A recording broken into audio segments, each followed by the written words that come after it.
प्रसादात् भगवत्प्रसादो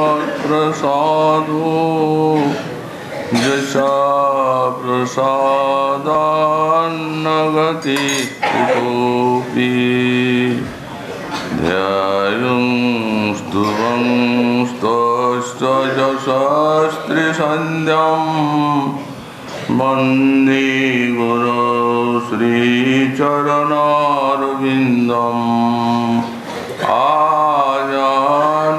आजानुलम्बितभुजौ कनकावदातौ सङ्कीर्तनैकपितरौ कमलायताक्षौ विश्वम्भरौ द्विजवरौ जुगधर्मपालौ वन्दे जगत्प्रियकरौ करुणावतारौ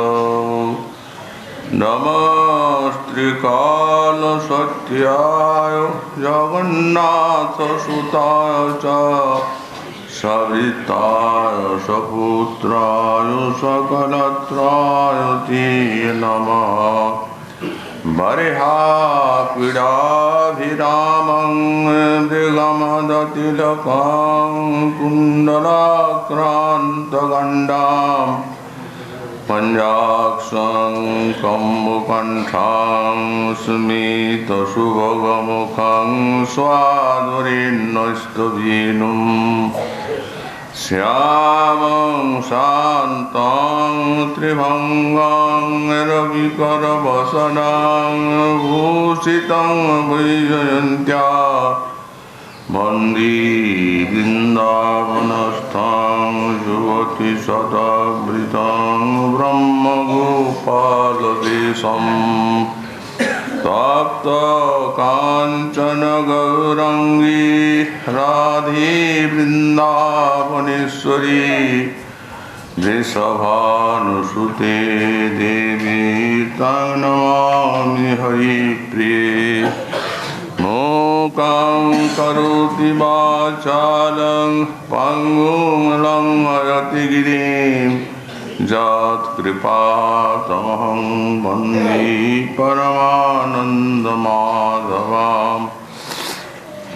वाञ्छाकल्पतरुभ्यश्च कृपासिन्धुभ्य च पतितानां पावनेभ्यो वैष्णवेभ्यो नमो नमः हरिभक्ति प्रवृत्ता ये हरिनामपरायणा दुर्वृत्ता वा सुवृत्ता वा तेषां नित्यं नमो नमः नमः धर्माय महते नमो कृष्णाय वेदसे ब्राह्मणे नमस्कृत्य धर्मान् मोक्षे सनातनान् नारायणं नमस्कृत्य नरं चैव नरोत्तमं देवीं सरस्वतीं व्यासं ततो जयो मुदीरये जय रूप सनातन भट्ट रघुनाथ श्रीदेव गोपाल भट्ट दास रघुनाथ हे छय गोसाई करे चरण वंदन जाति विघ्ननाश अभीष्ट पुरन दुर्गमी प्रतिमेन्दश्च स्खलत्पादगतिर्महो सकृपायुष्ठिदानेन सन्त सन्तो वनं वनम्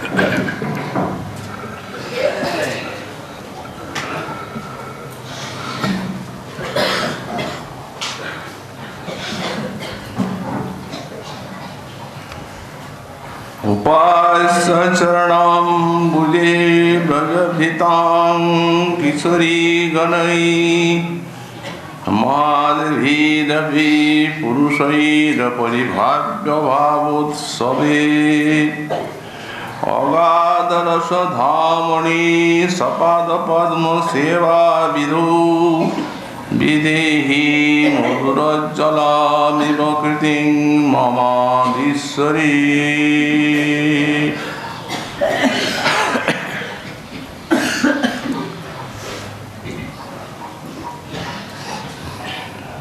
कुली पावनावतार श्री श्री गौरांग महाप्रभु परम अंतरंग पार्षद परम पूज्य पाद श्री शिला प्रबोधानंद सरस्वती चरण तार श्री श्री राधारस सुधानिधि ग्रंथे 123 संख्यक श्लोके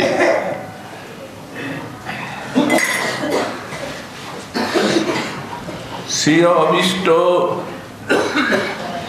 श्री श्री राधा रानीर चरण सान्निध्ये तार प्राणीर प्रार्थना ज्ञापन करते गिये बोलें उपास्य चरणाम्बुजे व्रजभृतां किशोरी गणै व्रजभृतां किशोरी गणै उपास्य चरणाम्बुजे ओई अधीश्वरी तुमी এই যে ব্রজের যে সকল মহাভাবতী কিশোরী কুল এ সকলের দ্বারা তোমার চরণাম্বুজ উপাসিত মাধবীরপি পুরুষৈরপি ভাব্য উৎসবে এবং পুরুষ দেহধারী মহৎ হলেও তোমার ভাবোৎসবে অপরিভাব্য অর্থাৎ ভাবোৎসবের ভজনে তাদের ভাবনার কোনো অধিকার নেই। অগাধ রসধামনি সপাদ পদ্ম সেবা বিধু বিধেহি মধুরজ্জলামিব কৃতিং মমাধীশ্বরী।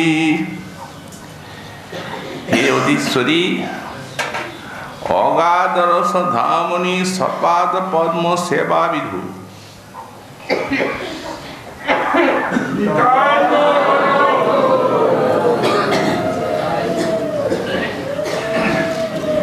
অগাধ রসের নিলয় তোমার নিজ পাদ পদ্ম সেবা বিষয়ে মধুরজ্জলামিব সেবাং কৃতিং বিধেহি মধুরজ্জলা সেবা দানের নিমিত্ত তুমি আমাকে সেইরূপ সৌভাগ্য দান করো।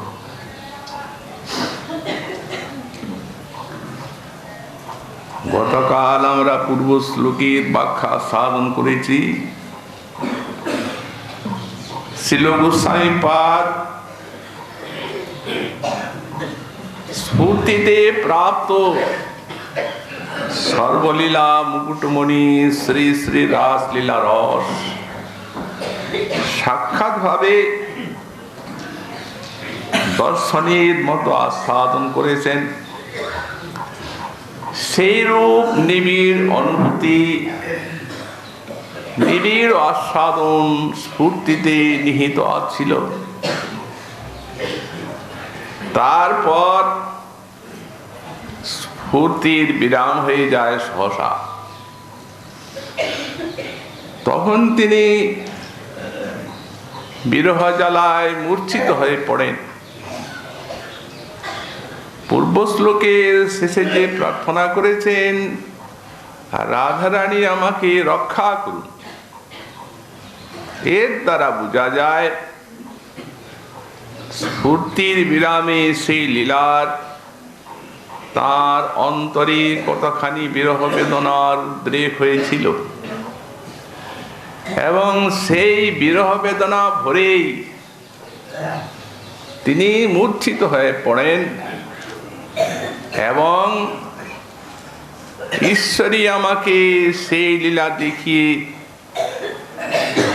এবং সেই রূপ সেবার সৌভাগ্য দান করে আর আমাকে রক্ষা করুন, এইরূপ প্রার্থনাটি জ্ঞাপন করেছেন অভীষ্টের চরণে। কারণ সর্বলীলা মুকুটমণি শ্রী শ্রী রাসলীলা নিখিল রসের সমাহার তাতে বিদ্যমান আছে। একে তো মধুময় বৃন্দাবন ধাম,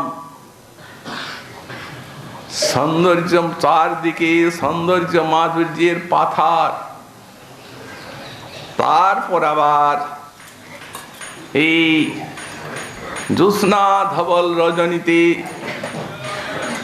অতি মধুর যমুনা কুলিনে শ্রী শ্রী গোপী সহ গোপীনাথের এই রাস বিহার।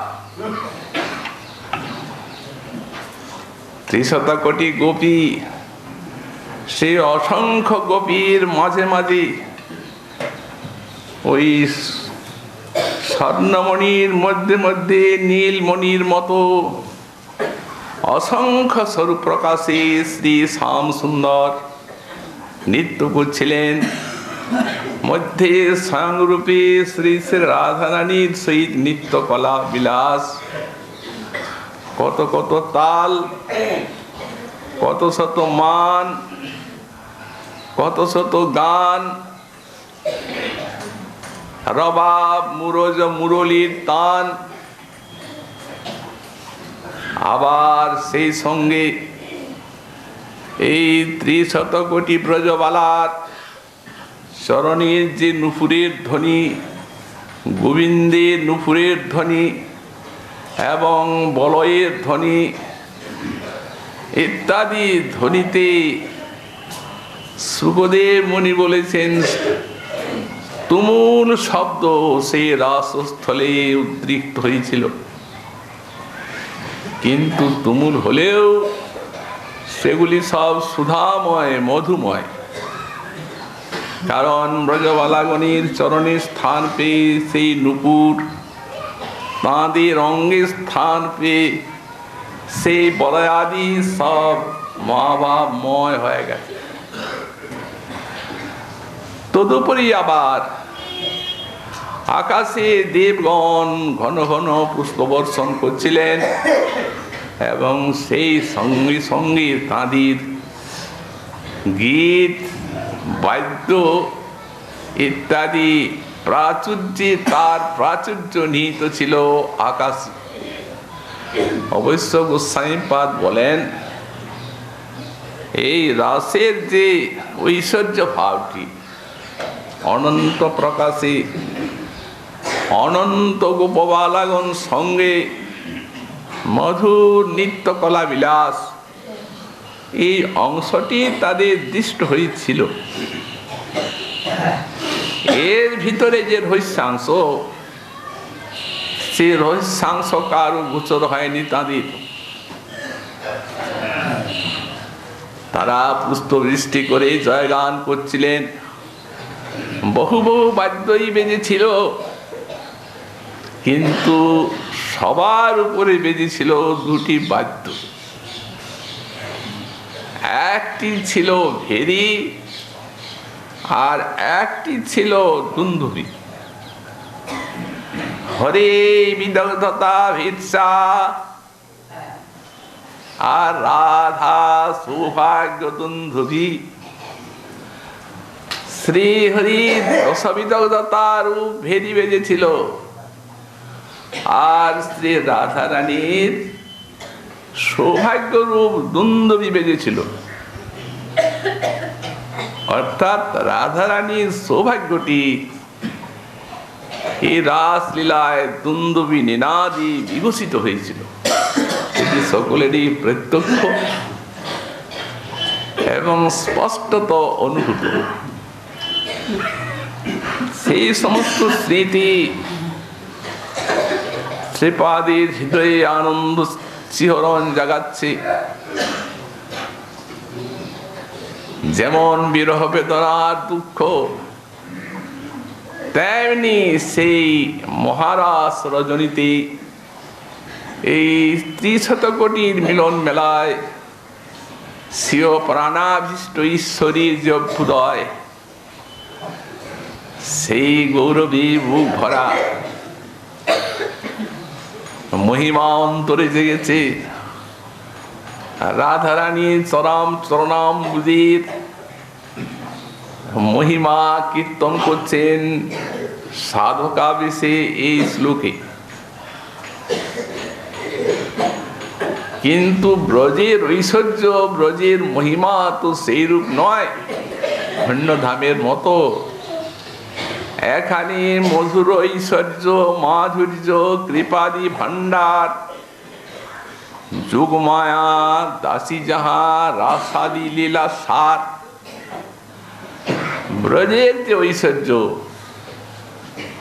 তা মধুময় ঐশ্বর্য।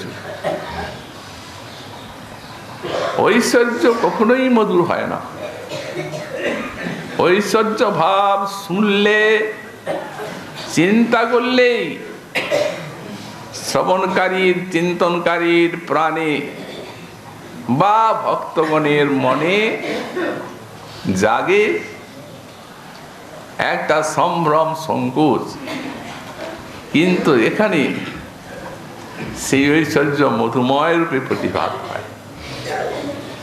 এদের মাধুর্যময় লীলা রসের নিকটে, প্রেমসের সান্নিধ্যে ঐশ্বর্যগুলি ওই নর ভাবের ভিতর দিয়েই অভিব্যক্ত হয়ে থাকে।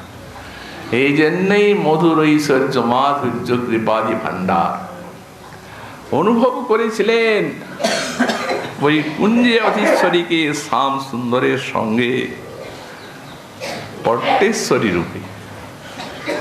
পট্টেশ্বরী কাকে বলা যায়? যেমন বিশ্বের সম্রাটের বহু বহু মহিষী থাকলেও যিনি সর্বশ্রেষ্ঠা, সর্বাগ্রগণ্যা, তিনি পট্টেশ্বরী কথিত হয়ে থাকেন। এবং সম্রাট রাজ সিংহাসনে ওই তাকে বামে নিয়েই উপবেশন করেন। তো তেমনি ৩০ কোটি ব্রজবালা, কিন্তু পট্টেশ্বরী শ্রী শ্রী রাধারানী সাক্ষাৎ প্রত্যক্ষ এবং অনুভূত। তো বলছেন উপাস্য চরণাম্বুজে ব্রজ ভীতাং তত্তৎ কিশোরী গুণেই।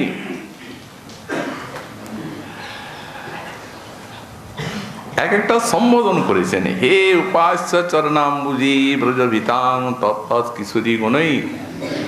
ব্রজের যে সকল কিশোরী গুণ আছেন, অর্থাৎ এই রাসনায়িকা সকল, সেই তাদের কর্তৃক তোমার চরণাম্বুজ উপাসিত। এটি তার প্রত্যক্ষ দৃষ্টি। তার কারণ যখন ওই রাধারানীকে ত্যাগ করলেন গোবিন্দ, ত্যাগ তো নয়, আড়ালে গেলে ব্রজবালাগণ আসছেন, তখন তো এই চিন্তা করেই গেলেন যে আজ এর বিরহ বেদনার আতিশয্য বা মহিমা দেখিয়ে একে তো সকলের থেকে তাকে একা নিয়ে গেছে, তাতে তো সকলেরই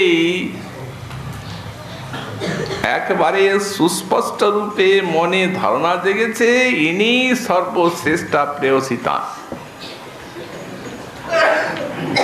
তারপরে যখন সেই বিশাল এর যে বিরহ জ্বালা, তাদের বিরহ জ্বালা এই বাড়বনলের নিকটে প্রদীপের মতো প্রতিভাত হবে, তখন সকলেই এর চরণধূলি নিয়ে একে উপাস্য মনে করে আর রাস রস আস্বাদনের যোগ্য হয়ে যাবে। এই জন্যেই ব্রজভৃতাং যত ব্রজরমণী আছেন সবার উপাস্য চরণাম্বুজ শ্রী শ্রী রাধারানী। কেউ পরোক্ষে কেউ প্রত্যক্ষে এর চরণাম্বুজের উপাসনা করছেন। প্রথমত আমাদের গোসাইপাদ এই যে ব্রজের প্রেম একে দু ভাগে ভাগ করছেন।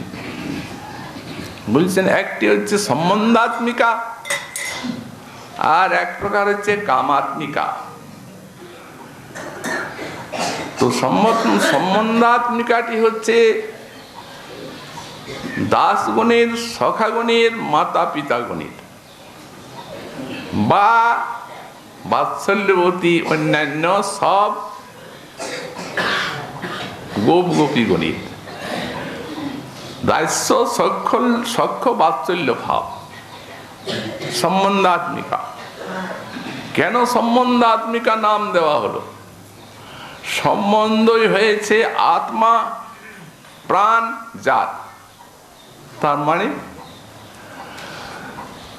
তার মানে শ্রীরাম গোপকে স্কন্ধে বহন করলেন, ভাগবতে দেখা যায়। কারণ তার সঙ্গে সখা সম্বন্ধ আছে, সমভাব আছে। তারা নিজেও বলেন তুমি কোন বড় লোক, তুমি আমি সম, তুমি কে? তুমি আর আমি তো সমান, রাজার ছেলে, তাতে কি হয়? তুমিও গরু চড়াচ্ছ, আমিও গরু চড়াচ্ছি, তুমিও রাখাল, আমিও রাখাল। এই এদের প্রেমের বৈশিষ্ট্য দাসগণের থেকে। অতএব স্কন্ধে চড়তে কোনো প্রকার বাধা নেই, সংকোচ নেই, এবং শ্রীকৃষ্ণ সাক্ষাতে এদের উচ্ছিষ্ট খাচ্ছেন, তারাও দিচ্ছেন, কোনো সংকোচ বা বাধা নেই। কিন্তু রক্তাপত্রকে যদি কৃষ্ণ বলেন যে সুবলকে আমি স্কন্ধে নিয়েছি, তার উচ্ছিষ্ট ভোজন করেছি, আমার ইচ্ছা হয় তোমাদেরকেও কাঁধে বইব, তাহলে তারা তার স্কন্ধে উঠতে পারবেন? তাদের সম্বন্ধ হচ্ছে প্রভুভাব আর দাস। অতএব প্রভু এবং দাসের যতটা পরস্পরের সেবা গ্রহণ এবং সেবাকরণ বিকাশ প্রাপ্ত হবার ততটা হবে, বেশি হবে না, সেটি অসম্ভব। মাতা পিতা তাড়ন ভর্জন করে, কিন্তু যখন খেলা বসে কোনো সময় এই সখাগণের সঙ্গে যখন বিরোধ হয়ে যায়, ঝগড়া হয়, একটু সক্ষরসের স্বভাব, তখন সখাগণ কৃষ্ণকে দু কথা বলে শাসন করতে পারেন না, সেই যোগ্যতা এই সম্বন্ধে নেই। তখন তাদের মনে হয় যে যদি একে আমি একটু শক্ত কথা বলি, শাসন করি, যদি আমার সঙ্গে না খেলে তাহলেই তো আমার সব শেষ হয়ে গেল। এগুলি সম্বন্ধাত্মিকা এই জন্যই বলা হয়। আর কামাত্মিকা এটি একমাত্র এই ব্রজভিতাং কিশোরীগণের, ব্রজবাসী কিশোরীগণের এদের হচ্ছে কামাত্মিকা। আমরা বলেছি এখানে কাম শব্দের অর্থই হচ্ছে সেই মহাভাব। সহজে গোপীর প্রেম নহে প্রাকৃত কাম, কাম ক্রীড়া সাম্যে তার ওহি কাম নাম, এই মহাপ্রেম। ইত্যুদ্ধবাদপ্যেতং বাঞ্ছন্তি ভগবৎপ্রিয়াঃ। উদ্ধবের মতো মহামনীষী এদের এই প্রেমকে কামনা মাত্রই করেন, কিন্তু পেতে কেউ পারেন না। এটি এদেরই একমাত্র নিজস্ব সম্পত্তি। এই কামাত্মিকা আবার দুভাগে বিভক্ত আছে। একটি হচ্ছে সম্ভোগেচ্ছাময়ী, আর একটি হচ্ছে তৎভাবিচ্ছাত্মিকা। তদ্ভাবিচ্ছাত্মিকা আর সম্ভোগেচ্ছাময়ী। এই সম্ভোগেচ্ছাময়ী এটি হচ্ছে নায়িকা গণিত। এখানে অবশ্যই একটা কথা জেনে রাখা দরকার যে এই মধুর রসে ব্রজে তো কারোই আত্মেন্দ্রিয় সুখ বাসনা নেই, ঠিক, কিন্তু এই মধুর ভাবে এই আত্মেন্দ্রিয় সুখ বাসনাকে সম্পূর্ণরূপে ত্যাগ করা বড় কঠিন। একমাত্র এই সমর্থার অতিমতি এরাই পেরেছেন সেইটা, কারণ তাদের এই জন্যই মহাভাব, আর মহাভাবের শক্তিতে এই আত্মেন্দ্রিয় সুখ বাসনার লেশ গন্ধ মাত্র বিলুপ্ত। তো সুতরাং কারোই সেটি নেই। সবার উদ্দেশ্য হচ্ছে শ্রীকৃষ্ণকে সুখদান, এটি হচ্ছে নায়িকা ভাব। আর তদ্ভাবেচ্ছাত্মিকা এটি হচ্ছে সখী ভাব। তার মানে চন্দ্রাবলী পদ্মা সব্যা সখী, রাজা রানী যেন ললিতা বিশাখাদি সখী। এটা নায়িকার যে সম্ভোগেচ্ছা অনুমোদনময়ী ভাব, এই জন্যে এটাকে তদ্ভাবেচ্ছাত্মিকা বলা হয়। এদের রাধা কৃষ্ণের মিলনেই এদের একমাত্র অভিষ্ট আনন্দ, উদ্দেশ্য, সুখ। কিন্তু হ্যাঁ, এই সখীগণের মধ্যে আবার যে ভাগ আছে, সমস্নেহা, অসমস্নেহা এবং অধিক স্নেহা। সমস্নেহা প্রভৃতি যদি রাধারানীর ইচ্ছা হয়, রাধারানীও সেটি জানেন যে এরা কেউ কৃষ্ণের সঙ্গে মিলন বাঞ্ছা করে না, কিন্তু তার এই ভাবের উদ্রেক হওয়ার কারণেই হচ্ছে মুখ্য শ্রীকৃষ্ণকে আনন্দ দেওয়ার লক্ষ্যে ধ্রুবতারার মতো তার চিত্তের লক্ষ্যটি স্থির ওই মাদনাক্ষ ভাবে পরম মহান। এই জন্য উনি মনে মনে ভাবেন, আমার সখীকে আমি আমার প্রাণের মতো ভালোবাসি, তার থেকেও বেশি। এত সৌন্দর্য মাধুর্যের মূর্তি ওরা মেয়েকে ভোগ করো, আর আমি একা এই বিশাল শৃঙ্গার রসের মূর্তি কতটুকু এর শৃঙ্গার ভাবে সেবা করতে পারি। যদিও সমগ্রটা তিনিই করেন, তথাপি এরকম মনে হয়। এই জন্য যদ্যপি সখীর কৃষ্ণ সঙ্গমে নাহি মন, তথাপি রাধিকা যত্নে করায় সঙ্গম। যত্নে করায় সঙ্গম, মন নেই, কিন্তু রাজরানী সুখী হবেন যখন প্রেরণ করেন, যত্ন করেন, কৃষ্ণকে প্রেরণ করেন তাদের পুঞ্জে, এই যত্নের সহিত সঙ্গম করা।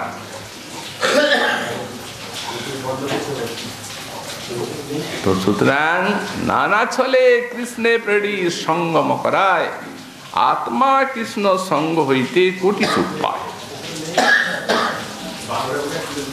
এমনি ব্রজের প্রেম।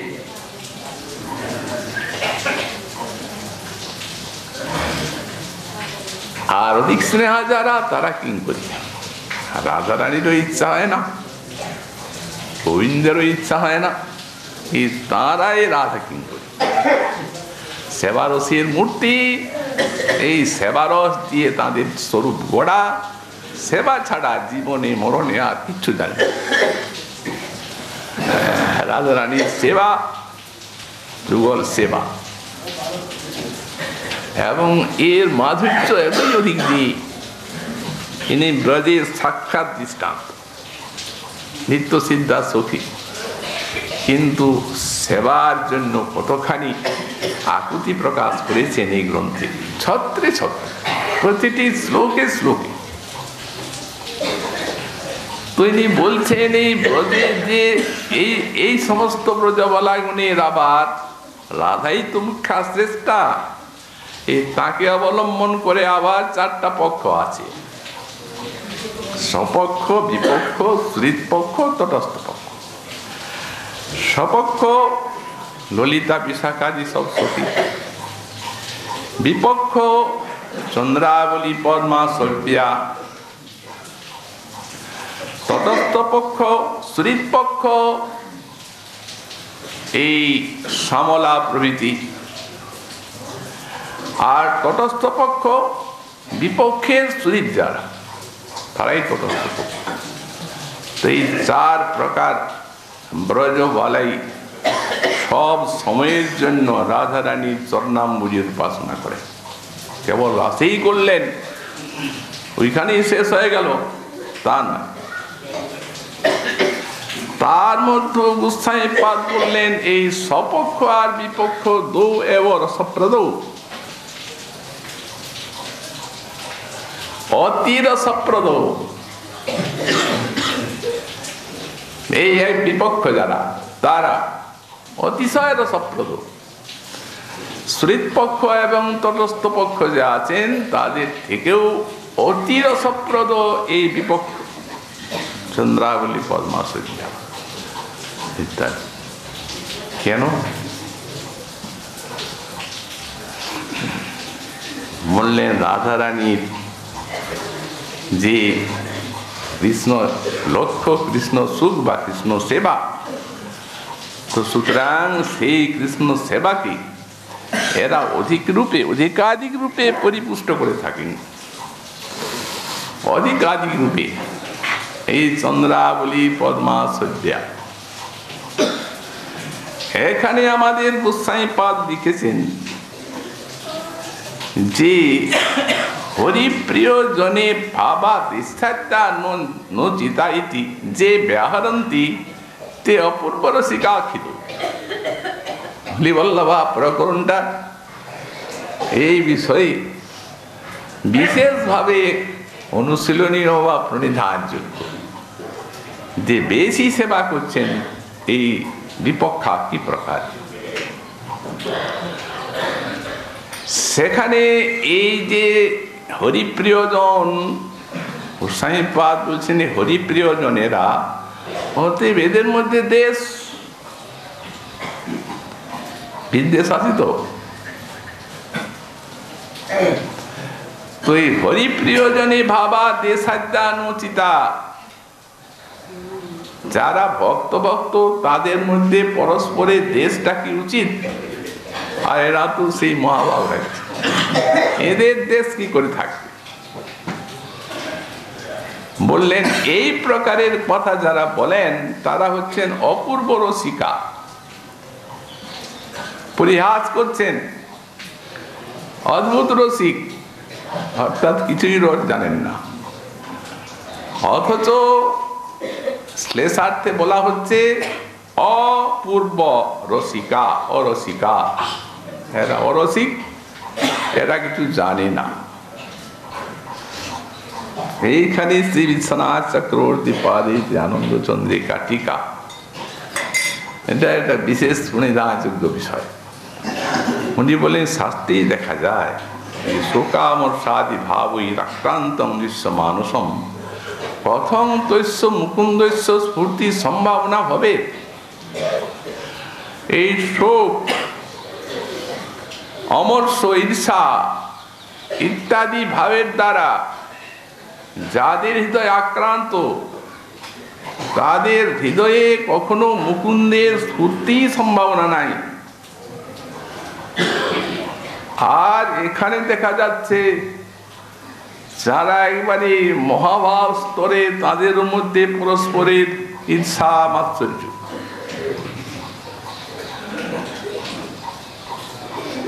তচ্ছিলা চক্রবর্তী পাদ বললেন ঠিক, এটি হচ্ছে সাধন জগতের কথা, সিদ্ধি জগতের কথা নয়। কারণ বললেন সিদ্ধি যখন ভজন করতে করতে ভক্তি সাধকের ইন্দ্রিয় বৃত্তিগুলিকে মনোবৃত্তিগুলিকে নির্গুণ করে দেয়, আর সাধক তো সাথে সেগুলি সগুণ থাকে। যতক্ষণ পর্যন্ত না প্রেম আসে ততক্ষণ পর্যন্ত মনোবৃত্তি সগুণ থাকে। যতক্ষণ সগুণ থাকবে সেই ততক্ষণ এই শোকামর্ষাদি ভাব, এতে ভগবত স্ফূর্তির সম্ভাবনা নেই। কিন্তু যখন ওগুলা নির্গুণ হয়ে যাবে, চিত্ত মন ইন্দ্রিয় প্রেমের আবির্ভাবে, তখন কিন্তু সেগুলি আর মুকুন্দ স্ফূর্তির বিরোধী না হয়ে মুকুন্দ স্ফূর্তির উদ্দীপক হবে। তখন সেগুলির নাম হবে সঞ্চারী ভাব, ভাব হয়ে গেল। উন্মজ্জন্তি নিমজ্জন্তি স্থায়িনমৃত বারিদ উর্মিবৎ বদ্ধং তেন জানতি তদ্রূপদান চলতে। যেমন একটা সমুদ্র, নিস্তরঙ্গ সিন্ধু প্রশান্ত মহাসাগর, কোনো তরঙ্গ নেই, কিন্তু যেগুলা তরঙ্গায়িত সিন্ধু, বিশাল বিশাল সব পাহাড়ের মতো তরঙ্গ, তরঙ্গগুলি উঠে সমুদ্রকে উচ্ছ্বসিত করে অনেক গুণে এবং সমুদ্রেই শেষে ডুবে যায়। তো এই যে প্রেমিকের যে সকল ঈর্ষা ইত্যাদি অমর্ষ, এগুলি তাদের প্রেম স্থায়ী ভাব সিন্ধুতে ওই তরঙ্গের মতো সমুদ্রকে উচ্ছ্বসিত করে, বর্ধিত করে, আর সমুদ্রেই ডুবে যায়। তো কেউ বলতে পারেন, নিজেই পূর্বপক্ষ তুলছেন, যে যতক্ষণ মনোবৃত্তি যে প্রাকৃত থাকে, তো এখন এই যাদের প্রেম আছে তাদের মনোবৃত্তি যে অপ্রাকৃত, এর প্রমাণটা কি? তখন বললেন, যেহেতু এই ভক্তির মনোবৃত্তি কখনোই রজতম গুণময় নয়, সেগুলি নির্গুণ। ভক্তি আরম্ভ তো সাত থেকে হয়। ভক্তি আরম্ভ হলো ভক্তারম্ভ তো সাত, এবং ভক্তানাম শ্রবণ কীর্তন পরিচর্যাদি মজ্জাং, শ্রবণ কীর্তন পরিচর্যা ইত্যাদিময়ী হয়ে আর প্রবিষ্টাং সত্যাং নির্গুণ মদপাশ্রয় ইতি ভগবত উক্তে ভক্তেন্দ্রিয়াদিকং নির্গুণ ভবন্তি। ভক্তির ইন্দ্রিয় আদি সব নির্গুণ হয়ে যায়। যেমন শ্রবণ কীর্তন ইত্যাদি চলছে, তেমনি তেমনি সেইগুলি নির্গুণ হয়ে হয়ে যাচ্ছে। বলছেন, তবে যদি কেউ বলেন যে ঠিক আছে, ভক্তের ইন্দ্রিয় যদি নির্গুণই হয় এবং ভগবানও বলেন মদ ভক্ত নির্গুণ, তিনিও বলেন, আর কপিল দেবও বলেছেন লক্ষণাং ভক্তি যোগেশ্বর নির্গুণেশ্বর উদাহৃতম হয়তো ব্যবহিতা যা ভক্তি পুরুষোত্তমে। লক্ষণ ভক্তি যোগে সব নির্গুণ, প্রাকৃত নয়, অপ্রাকৃত। বৈষ্ণবীর দেহ প্রাকৃত কহু নয়, অপ্রাকৃত দেহ ভক্তির চিদানন্দময়, মহাজন বাণী।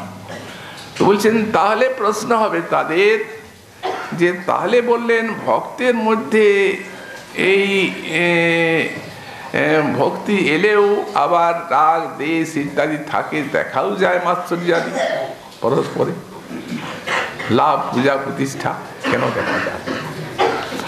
তখন বললেন, পড়লেই যে হবে তা, অর্থাৎ এই মনের ভিতরে লাদিনী শক্তির বৃত্তি সাধকের মধ্যে আসছেন শ্রবণ কীর্তন দ্বারে। তো শ্রবণ কীর্তন দ্বারে এসে ধীরে ধীরে ওই মনোবৃত্তি আর সেই চিন্ময়ী ভক্তির লাদনী সার সমবেত ভক্তির বৃত্তি মেলন হয়। এই যে মেলন, এই মেলনের পূর্ণতা হলে তবে পূর্ণ নির্গুণ হবে। সেটা হয় প্রেমে।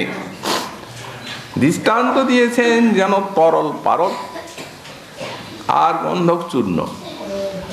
ওই পারদটা তরল, গন্ধক চূর্ণ দিয়ে দেওয়া হলো, সঙ্গে সঙ্গে তো মিলবে না, ওটা ঘর্ষণ চাই। ঘষতে ঘষতে ঘষতে ঘষতে ঘষতে ঘষতে যখন সেই পারদ আর গন্ধক পূর্ণ মিলে যাবে, তখন তার নাম হবে কজ্জলি। সেটি একটি অপূর্ব গুণকর বস্তু। সেটিকে আপনি জলেই ফেলে দেন আর যেখানেই যা করুন, ওটি পুনরায় আর তরল এবং গন্ধকে পরিণত হতে পারবে না, তো মিলে গেল সম্পূর্ণরূপে। তো তেমনি বললেন, এই জন্যই স্তরগুলো দেওয়া হয়েছে। আদৌ শ্রদ্ধা, তত সাধু সঙ্গ, ভজন ক্রিয়া, অনর্থ নিবৃত্তি, নিষ্ঠা, রুচি, আসক্তি, রতি, তারপর প্রেম, তখন পূর্ণ নির্গুণ। আর এই স্তরগুলিতে আংশিক ভাবে নির্গুণও থাকে, আবার সগুণ থেকে যায়। ধীরে ধীরে ধীরে ধীরে এই মিলন কার্যটি হয়। তো এখন একমাত্র প্রেম স্তরে গোস্বামীর পাদ বললেন, রতি দোষাত কোন প্রবল বৈষ্ণব অপরাধাদিত সূক্ষ্ম অংশ থেকে যায়, যেতে পারে, খুব কঠিন। এই জন্য যখন সর্বপ্রকার অপরাধীর সূক্ষ্ম স্থূল তো অনর্থ নিবৃত্তি দশাই হয়, তারপরে বাড়তে বাড়তে বাড়তে বাড়তে যখন পূর্ণরূপে নির্গুণ হয়ে গেল মনটা, প্রেম এসে গেল। প্রেম এলেই পূর্ণরূপ নির্গুণ। সেই প্রেম ক্রমে বাড়ি হয় স্নেহমান, প্রণয়, রাগ, অনুরাগ, ভাব, মহাভাব হয়। সেই মহাভাবময়ী এই সমস্ত ব্রজবাল, এবং তাদের মধ্যে এই দুটি দেখা যাচ্ছে, এইগুলি দেখা যায়। সূক্ষ্ম সাধি অনেকগুলি আছে। তো বলছেন এগুলি কখন হয়? স্থাদিন সপরিবারান যোগী সপ্রেষ্ট তুষ্টয়ে অতএব হি বিশ্লেষে স্নেহস্তাসাং প্রকাশতে। এই যে ঈর্ষাদিন, এই ঈর্ষাদির আবার পরিবার, অনেক পরিবার আছে।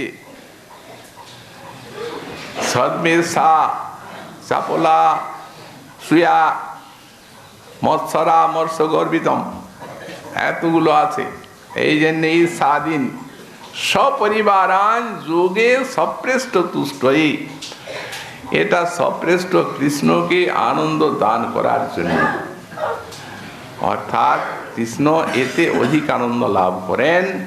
এইগুলি না থাকলে এই পরকীয় ভাবে, এই রাধারানীর ভাবে এত বিচিত্রতা কৃষ্ণ আস্বাদন করতে পারতেন না। এই জন্যই বিপক্ষায় অধিক রসের পুষ্টি। এইখানে দেখুন হচ্ছে কি, রাধারানীর মান হচ্ছে, কলহান্তরিতা দশা হচ্ছে কেবল এদের জন্য, এবং সেই প্রকারের খণ্ডিতা নায়িকা হচ্ছেন নানা প্রকার পরিপুষ্টি সাধিত হয়।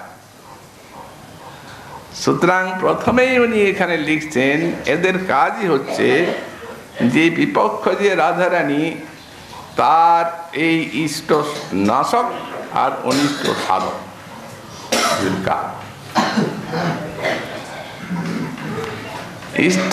ইষ্ট সাধকটা কি, ইষ্ট নাশকটা কি প্রকার, আর বা অনিষ্ট সাধকটাই কি প্রকার, দৃষ্টান্ত দিচ্ছেন। বৃন্দা কৃষ্ণকে বলছেন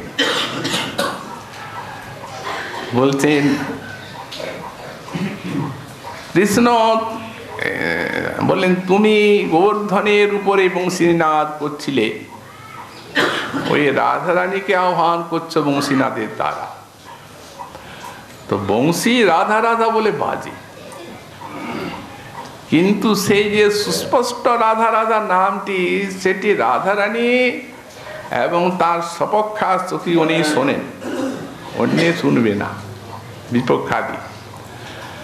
এখন সেই বংশীনাথ এবং শ্রীকৃষ্ণের সেই যে স্থিতি, সেখানে এই যে টের পেয়ে আর পদ্মা নিজের চন্দ্রাবলীকে নিয়ে আর শ্রীকৃষ্ণের সঙ্গে মিলন করালো। তো বলছেন, তখন শ্রীকৃষ্ণকে বলে দিচ্ছেন তো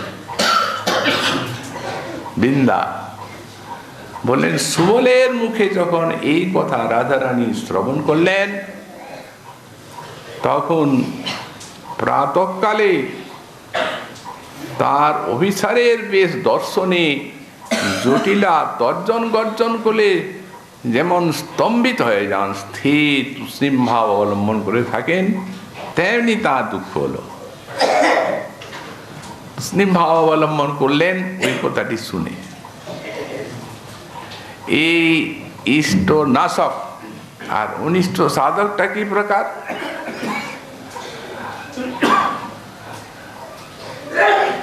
পদ্মা টের পেলেন সূর্য মন্দিরে রাধারানী সূর্য সেবা করছেন, কৃষ্ণ সেখানে বিরাজমান বটু বেশে। ছুটে গেছেন তিনি জটিলার নিকটে, পুত্রী পদ্মে কোত্থেকে আসছো? আসছি বৃন্দাবন থেকেই। তো আমার বধূকে কি দেখলে? দেরি হচ্ছে দিয়ে যেতে, বর্ষানা বাস। আমার বধূকে সেখানে দেখলে? হ্যাঁ দেখেছি। তো কোথায়? সূর্য মন্দিরে দেখলাম। তো আসতে তো দেরি হচ্ছে কেন? পদ্মা বলছে, আজ যে কৃষ্ণ তাকে অবরুদ্ধ করে রেখেছে, আসতে কি করে? যাও যাও, ছুটে যাও, তাড়াতাড়ি যাও। তখন এই কথা শুনে জটিলা ধাবিত হয়েছে সেইখানে। এই হচ্ছে তাদের কাজ, রসের পুষ্টিকারক, উভয় দিকেই রসটিকে উচ্ছ্বসিত করবে। আর ওই যে তেমনি ছদ্মের শাক, চপলা, সুয়া, মৎসরা, মৎস, গর্বিতম, 7টা আছে। এইগুলি সপ্রেষ্ট তুষ্টই, অর্থাৎ প্রিয়জনের শ্রীকৃষ্ণের তুষ্টির জন্যই এইগুলি বিপক্ষের থেকে প্রকাশিত হয়। আর তার প্রমাণ হচ্ছে যখন বিয়োগ আছে, তখন স্নেহস্তাসাং প্রকাশ হতি, তখন চন্দ্রাবলী এবং রাধারানীতে স্নেহ প্রকাশিত হয়।